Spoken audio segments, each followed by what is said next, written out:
का हो बथेला का पार हमरी टी से करी हैया मोरे राजा जी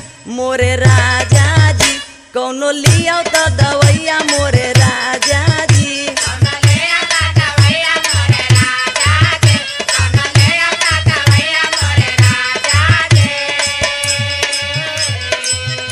अरे रे रे रे तो के कोनो दवाई के जरूरत ना तोहार बीमारी का तो के पता है 8 बजे टूटे रोज तोहारी वो भैया हमारी रानी हो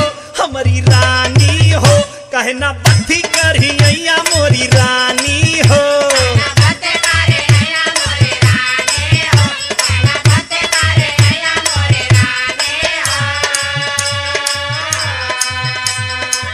सही बताओ तनी देखी हमार कमर कितना पिराता। अच्छा भूखिया मिटाइल हो